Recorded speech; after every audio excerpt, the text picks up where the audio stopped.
What a moment it was. 61,004 people crammed the Olympic Stadium to witness the biggest sporting event this city has ever seen since 1993. The Impact left Montreal spellbound with their magic carpet ride to the Concacaf Finals. Can they parlay that into an MLS contender, or was it just a flash in the pan? Welcome back, Pierre Juste, Juan Mendez, David Hurley.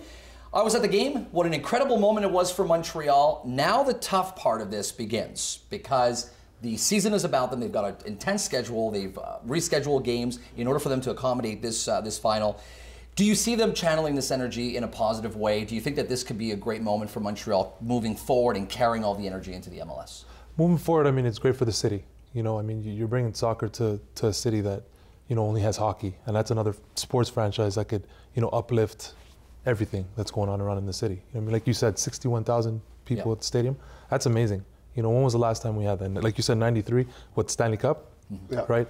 I mean, that's a credit to them, you know, and hopefully they could just carry that over. One of the big challenges as an athlete, too, it would be to, you know, you fare well in a certain tournament, but then when it comes to your regular season, when it comes to playoffs, when it comes into, especially you see that in soccer, right? You see that interdivisional, and then all of a sudden they get the Champions League. It's a completely different team.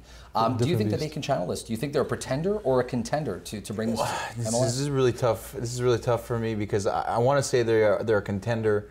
Realistically, though, the more and more I look at the East, I'm going to have to start thinking they're going to be a pretender. I mean, Toronto is going to be so strong. The addition of Giovinco on that team, Jose Altidore, Bradley, you're talking three big names, two that played at City that were very successful, one that played in the EPL. You're talking big name games national team, and they're saying Aquilini from Fiorentina is about to come down to Toronto as well. So they're adding up and they're stacking up their team. Last night we had the first leg of the Concacaf the Amway Canadian Champions between Toronto and Montreal, and you see there's a difference in class. Now, for a regular season, are they be able to push forward? I'd like to say yes, but realistically, I think they're going to be a middle-of-the-pack team. But they did make nice additions. They gelled together through a short tournament in a short amount of time.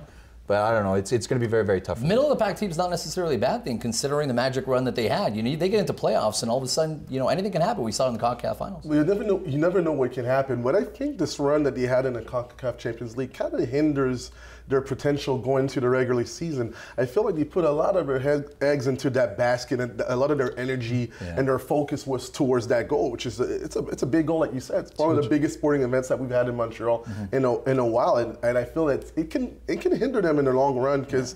How do you reshift your focus going forward, and the losses that they suffered in their roster? That's difficult to come back from. You've seen it. You when you won a championship, you go from such an emotional high to then starting over. It's hard. I find the transition for them is going to be very, very tough, and I wish them the most success.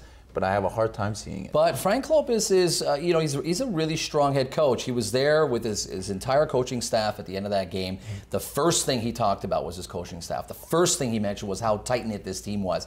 And we had asked him a few questions, and we said, look, is there one team or one guy that's evolved really well? And he came back and said, look, this team is gelling as a whole. This team plays for each other. So you're right, it could be extremely difficult, but I mean, Frank Lopez has a great effect on these players as well. He's a pretty sharp guy too. Listen, for them to be last place in the MLS last season and to win the Amway Canadian Championship, to go undefeated in the group stage, this Cinderella story has brought, and this was before the roster. Now they made 12 roster changes going into the quarterfinals of the Champions League, and these guys gelled together within a 6-game span. Now they have an opportunity to go, and they still have 37 games to go, I think, in the regular season. They have an opportunity to do something great. I just think the East at the top is going to be a little too strong for them. And they might just finish at the border. I hope they make it, but I don't think they will. Juan, real quick, before we go to break, how do you reset as an athlete? How do you mentally reset for something like this? You got to just start over. You got to just relax and just take it one day at a time and just go with what the plan is. Because the coach, like you said, he's going to install, you know, the regimen and say, hey guys, we got a reset button and we just got to start from scratch. So unshakable faith in your coach. Yep, you have to. All right, stay right there. Stay right there, gentlemen. I love the energy. We continue on. We're changing gears. We're talking Money Mayweather and Manny Pacquiao, the fight of the century. Or was it? Stay with us. We'll be right back. Hey, sports junkies. Like what you see? Click that subscribe button for more exclusive content.